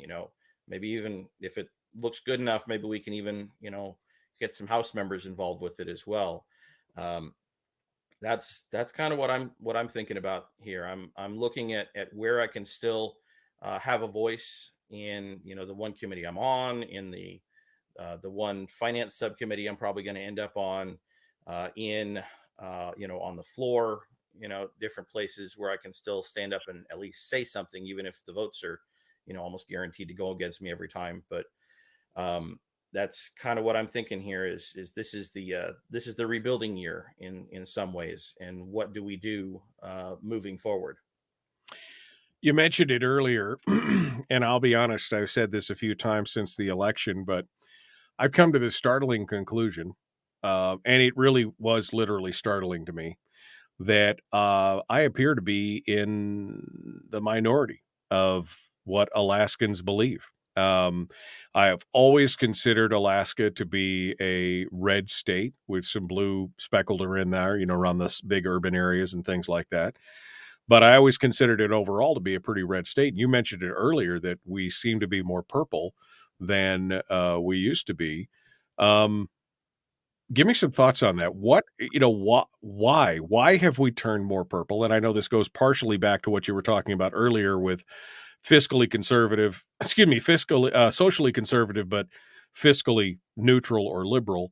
But give me your thoughts on the way the state is changing and why. And I mean, should I be concerned that I'm in the minority now, as far as wanting to be fiscally conservative? Well, I started to think that about 2019, that people like you and I are in the minority across the state. And because I watched what happened with Governor Dunleavy's first budget, and then that became the budget vetoes and the Wasilla special session and the recall and all of that put together. And I think, honestly, I think he would have survived the recall, but I think that a lot of that's because there were a lot of people coming out and saying, I disagree with the governor, but this is not what we should be doing a recall over. So, some people would have been voting no on the recall because they agreed with the governor. Some people would have been voting no on the recall because they think that that's the wrong way to handle it. And the governor made a statement with the budget this year after doing a few vetoes or kind of around the margins, where he said, this is the budget, this is largely the budget that Alaskans expect, or something to that effect anyway. And I mean, as much as I hate to say it, I think he's probably right. We have been a state that for the last 50 odd years have expected to have fairly large state spending and have structured a large portion of our economy around that. And so, we had we've had the state spending coming down. Basically the state rakes in oil money and then figures out ways to hand that out. And then, we've had the dividend along the side kind of slowly building over the last, 35, 40 years now. But, when push came to shove, again, because we didn't have the money to paper over the cracks anymore, oil production, it has been dropping. It's a quarter of what it used to be. Oil prices had been dropping, and we know oil prices are going to drop next year as well. It's kind of inevitable. Just a question of how far and how fast. And we don't have the ability to do that anymore. The old model is broken, And the question is, do we salvage the old model and prop it up with the permanent fund? Or do we find a new model of how our government runs and how we expect our government to interact with the public and interact with the economy as a whole? Robb Myers is our guest, senator for district up in the interior. And we're going to take a quick break here and be jumping back into that here in just a second. The Michael Duke Show continues. It is your home for common sense, liberty-based, free-thinking radio. We'll continue with Robb Myers. One final segment dead ahead. Back with more right after this.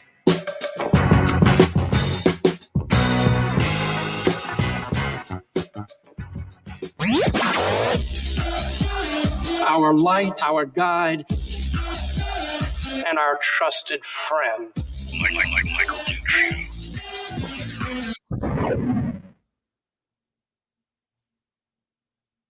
Sorry about that. I lost my mouse for a second. Now that I got all the screens up here, I'm like, where the hell is the mouse pointer? Anyway, I finally found it. That's the one problem. I got doubled my real estate and I can't find the pointer. All right. Robb Myers is our guest. What was that? I said the more stuff you have, the harder it is to find your stuff. I know it's crazy, but I mean, it is a lot better now. I mean, I showed, I don't know if you saw the picture earlier, but I did show around for those of you who didn't see the whoops, where'd my it's right right there. This is the new look for Broadcast Central here. I used to have all those different windows were on two screens, and so you can imagine that it was a little bit difficult. But now we've got a little bit of a better setup. But it does come with its own challenges. I mean, I'm not complaining at all. But it is. Are you doing air traffic control part-time too now? Yeah, exactly. Somebody asked me if I was a stock trader or something. I was like, that looks like a stock trader screen. It could be. Maybe I could do something in my spare time with that. But, I have discovered that, I can't work these monitors up here. I can't work on them too long because I get a crick in my neck. So, but at least I can hold the stuff up there that only needs to be looked at occasionally. All right, we're going to continue here with Robb in just a second, and we're going to get predictions on some of the big items that we're talking about. But I think I like what you're saying, Robb, about this being a build year. This might be the pause that refreshes, right? I mean, this might be that moment of self-reflection that we decide, how do we keep fighting this fight? How do we keep doing it? Because, obviously, the charter changes. These were things that I thought, if we could do these things, and I always thought that number one, changing the players would work. But we changed out over a third of the legislature and nothing changed. I mean, and now we're up probably almost to half. Nothing changed in that whole time. Very little.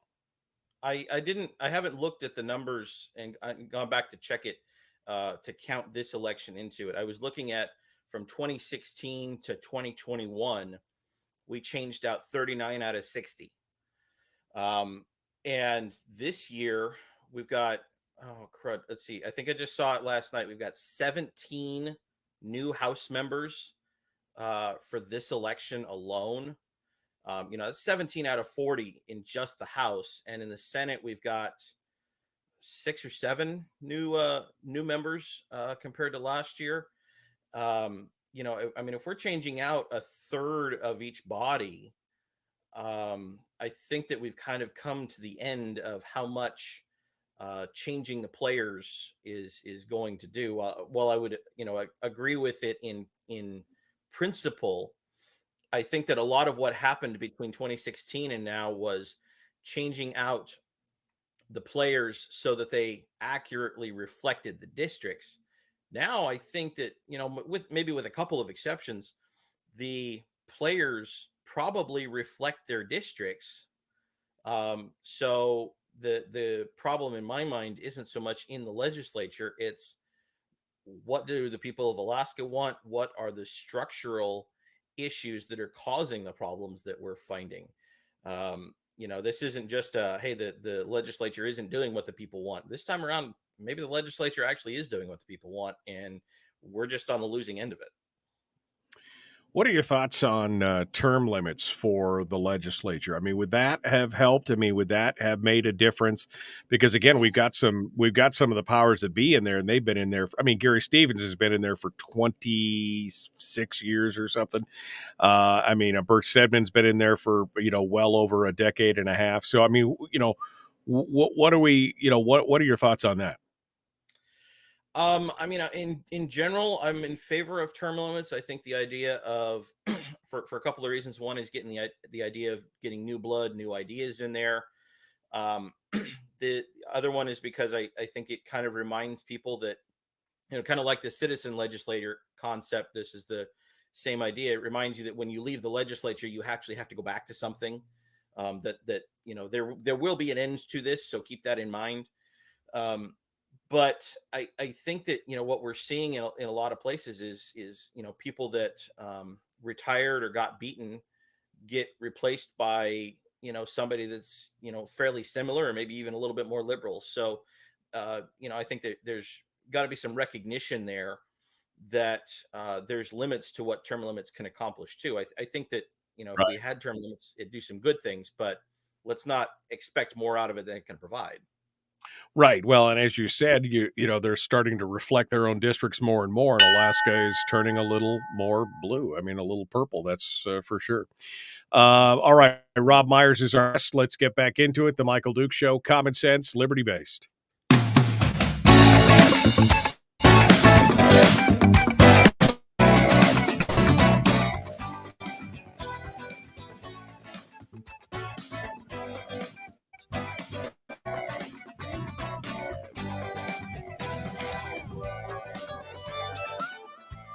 All right, we're continuing now. One final segment with Robb Myers, our guest, senator from District Q up in the interior, formerly District B.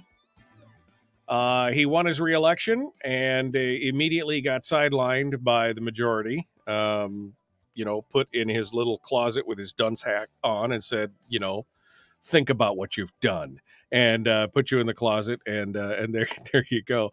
Are you guys going to end up with any staff? I mean, are you going to have you guys going to get staff or anything else? Or are they putting you in the broom closets for real? Well, we've got staff. We've got standard minority staff of 2 apiece.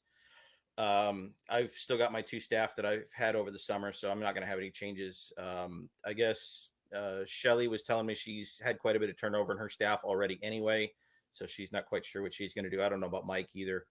He and I haven't really talked about that. So we'll have staff. I'm sure we'll end up in probably the smallest offices in the legislature, or well, in the Senate anyway, because you've got some offices reserved for Senate and some reserved for House. But we'll end up in the smallest offices, and we'll get real cozy and get real used to how each other sound and smell while we're at it. Right. It'll be the morning coffee clatch as you guys sit around there and hang out. All right. Well, I'm going to ask you to put on your office. Yeah, in your office. I'm going to ask you to put on your turban. Yeah, you got the Keurig. That's not real coffee. All right. Sorry, a little snobbery there. I'm going to ask you to put on your turban and break out your crystal ball. Play the great Kreskin for us. Yep. And let's talk about the upcoming session. Let me talk about the issues that I think are important to most conservatives. What's going to happen? Give me a prediction on, the PFD. Give me a prediction on, ranked choice voting, whether that's even going to be brought up. Give me a prediction on the size of the budget. What are you predicting that's going to, especially with the fact that there's going to be a binding caucus in the Senate and potentially, if there's a coalition, a binding caucus in the House. So those are really kind of, I think, the big 3 items that I think people are concerned about and have the biggest effect on the overall economy. So let's talk about those three things. Give me your projections, your predictions here. Well, I mean, you're right that we don't know what's going to happen in the House side yet, and that's going to have a big impact on the final product, especially with regard to the operating budget, because that always starts on the House side and then moves over to the Senate. And so, some of this is going to be up in the air because of that. But I mean, as I said earlier, I think on the PFD, you go through and you count noses, and you're looking at, I think, 7 votes out of 20 that are PFD friendly, as far as I can tell, unless somebody's hiding something that I don't know about. But that's, so we're not looking good in the PFD on the Senate side. As far as the budget goes, as strange as it sounds, I think the capital budget might actually go down a little bit, but the operating budget probably goes up. I think that by and large, you've got the Senate majority is a coalition of big spenders, and so they're going to try to, with a couple of exceptions, but I think that there's a good chance you see the operating budget go up coming out of the Senate. We've already heard the talk about education and, let's increase the BSA and things like that. Of course, you don't hear anything about, well, let's actually fix education and make it so that it works. I've had a member of my staff the last couple of weeks doing a little research, and going back to I think she started about the late 90s. You look at Alaska's performances on the standardized tests, and then you look at how much money we've been putting out there, and our ranking has been steadily dropping. 20 odd years ago, we were right about middle of the pack in the country, and now we're at the bottom, while the money has been going up. If you took the I think it was the 2000 budget and just inflation indexed it, we'd actually be spending about $200 million less on education than we are right now. So there's, there's that disconnect. So I expect a BSA increase bill to come out of the Senate. I expect there to be a push on the defined benefit plan coming back. I don't know if that'll pass or not, but I expect there to be a pretty big push for it. Yeah, it's not looking pretty. And I think you had a third one in there that I forgot. Well, I was talking about ranked choice voting, which I know Gary Stevens said in his quote that, that they may take blah, blah, blah. If anything, I mean, a quarter or third of the people that got voted in there because of ranked choice voting. So I don't know exactly how interested they would be in removing their path to reelection. Right. Yeah, I don't, looking at the Senate side, so we've got 11 Republicans and 9 Democrats. I'm trying to remember, but I don't think a single Democrat won because of ranked choice. I think they all won because they all hit the 50% threshold to begin with. But you've got a significant number of Republicans that won because of ranked choice voting. You got Kathy Giessel and Jesse Bjorkman. I'm wanting to say 1 or 2 others, but I'd have to go back and look at the numbers again. We by and large, the Democrats have said that they like the ranked choice voting. Whether that's actually how they feel, I'm not entirely sure. But they've said they like it, and they're not going to repeal it. And on the Republican side, you've got a few people that have won because of it. So yeah, I don't see that going anywhere. I think that the most you'll hear out of ranked choice voting out of the legislature is if we get the initiative going. That we're required to hold hearings on anything that's going on to the ballot, just so that we're kind of aware of it. I think that's probably the only action you're going to see on ranked choice voting in the Senate, at least. Let's go back to the PFD for a second. Care to project what you think we're actually going to end up with? I mean, I know I've already seen Kathy Giessel say the largest dividend that we can afford. Well, we know that we know what that means in the long run. The largest dividend that we can afford means that in the long run, we will continue to increase spending so that 5 or 6 years down the line, or maybe sooner, the PFD is effectively gone. I think we're kind of back in the $1,000 PFD range. If the House goes goes Republican, maybe a little bit more than that. After the negotiations, I don't know at this point. It's not looking pretty. No, I mean, I I think Tuckerman Babcock said at one point right after the election, he said something like, expect to receive a PFD that's 30% or less of what you have been receiving, and everything else. This is, I think this is typical, and that's the problem, is that they're going to consume all of the PFD, and then there won't be any more money to draw from. There will be no more pots of money to draw from. And so where do we go from there? Well, I mean, that's one thing I was trying to tell some people during the election this year is the pattern in this state has always been, at least since the 70s and the oil money started rolling in, spend every dollar almost as fast as it comes in. And then, when it comes time to tighten the belt, you come up with a little bit of Band-Aids here until you hope for the next boom. Well, I don't think the next boom is coming. So instead, what's going to happen is we're going to spend the PFD until it's gone. And then after that, as you said, we're out of pots of money, but I don't think we're going to have the will to cut. So, we're going to end up with a tax, whether that means a big oil tax or a broad-based tax or both, possibly. That's going to be your pots of money that are left. It's going to have to take some action by the legislature.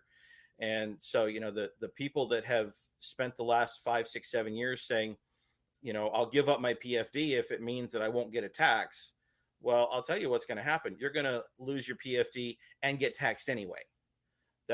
That's the direction that we're heading here because we have no fiscal restraint. We've become so tax averse in this state that we can't consider any other options. And I know there's been an argument for having a tax because it's taxation without representation or representation without taxation. And I've thrown that idea out to say, maybe we should embrace a tax then and at least be able to choose which poison we're going to take. Maybe we take the flat tax versus a progressive tax. What are your thoughts on that? Would that be something that you would champion or at least consider? I mean, because if we get ahead of it, maybe we can slow it down. I don't know. We have to think about it. We have to, and I've been running a lot of numbers the last year or so.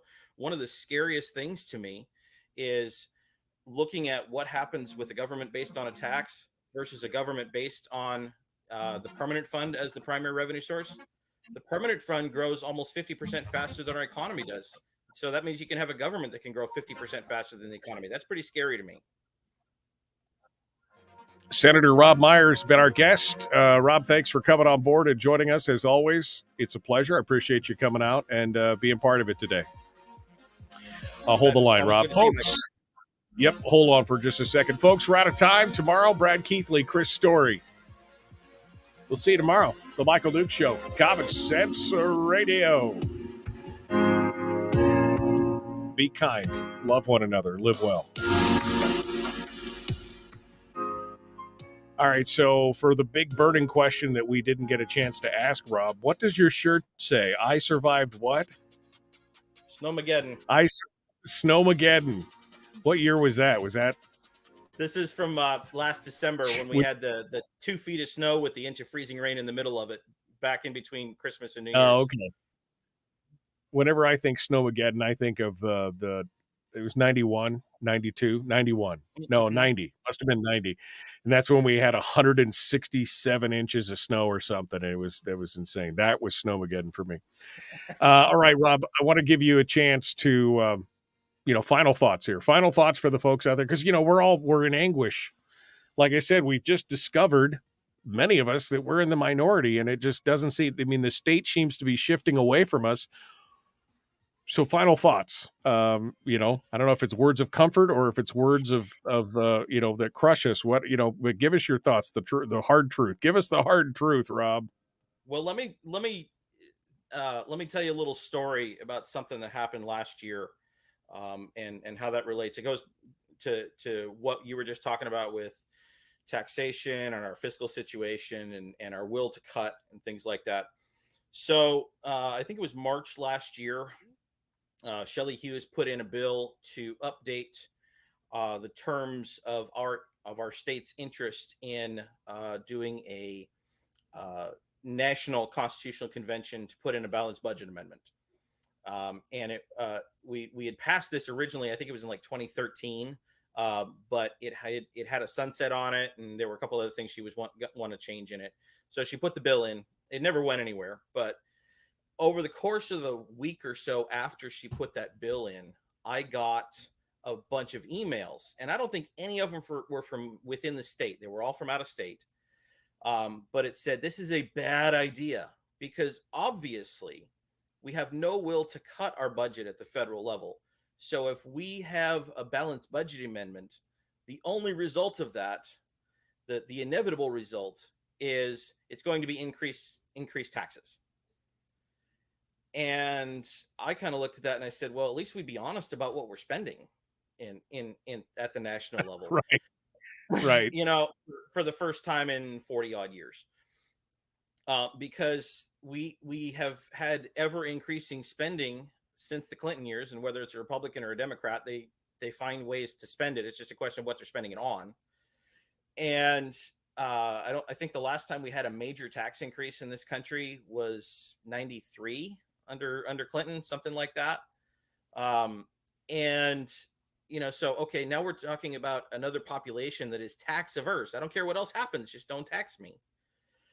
And it's really telling to me because we're looking at the national level, comparing it to the state level, and saying at the national level they're doing with debt what we're doing at the state level with the permanent fund. The dividend is another story, but just looking at the effect on the government's budget, that's effectively what's going on here. And so we need to start thinking about those things in similar ways. We have to be at the national level. We have to be honest about our spending and where it comes from and what the effects of those revenues are at the national level, whether it's taxation or whether it's borrowing or anything like that. We have to be honest about that. And at the state level, we have to be honest about that. As you said, we've become so tax averse that, that it's do whatever you want, just don't tax me. Well, they've done whatever they want. And this is the situation that we're in. And taxes are bad. They are always bad. I'm never going to tell you otherwise. But my question is there something that's worse? I think we might have found the worse than taxes at this point, as far as our budget goes. And it's time for us on the conservative side to have that reckoning and to think about that moving forward. You mentioned it just right there at the end, the fact that the PFD grows at 50% faster than the economy. And of course, it seems like the pipe dream or the wet dream, maybe, of some of the legislators is that $100 billion permanent fund where it just spins off money every year. They don't have to be accountable to anyone. As long as it spins off money, they can do whatever they want. And as long as the Alaskan people hold up their hands and say, no taxes, you can do anything you want, just no taxes, they get carte blanche to do whatever they want. So that'd be the combination of those two things, of the living on the permanent fund ERA draw and not having any accountability to the people because they just want to be left alone and don't want to be taxed. That is the recipe for larger, bigger, badder government that grows at 50% faster than the private economy. And it's also the recipe for slowly strangling the economy. We can talk about if you look at what's some of the ballot measures, for example, that have come up over the last 20 years to increase the regulation on the oil industry or increase the regulation on the mining industry or something like that, and the mining industry is worried because they say, well, we got to, every time one of these things makes it on the ballot, we got to spend millions to defeat it, and they've managed to defeat it so far every time. Well, my question is, if the state no longer needs you because we have a self-sustaining government, at what point do we stop defeating those things and we start not only growing our government, but actually shrinking the private economy outside of government? Because as far as the state's concerned anyway, it's not necessary anymore. At Right. what point do we start losing that battle? And that's an even more scary thought in my book. Yeah, absolutely. Well, Rob, I wish you the best of luck in the coming months. Check on me. We need help. check on us, please. We're gonna do some safe space checking while you guys are down there to make sure that you're all okay. What a hot mess, my friend. Well, keep up the good work and stay the fight. And you know, if there's anything we can do, just let us know. We'd love to hear from you. I'm sure I'll be back on over the next few months. You know, I don't know if you're going to get me to do weekly like Mike does, but you know, I'll be back.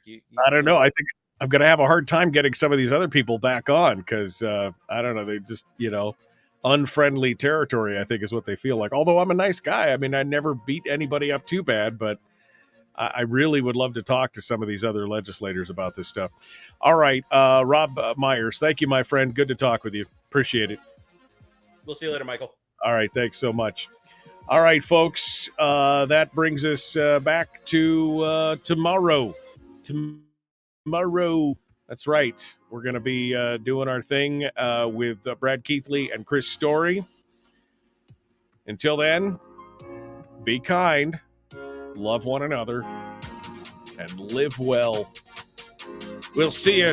We'll see you. Have a great day. It's Monday. Enjoy yourself. We'll see you tomorrow.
We've shed our terrestrial radio skin, and now we are slimy lizard internet people.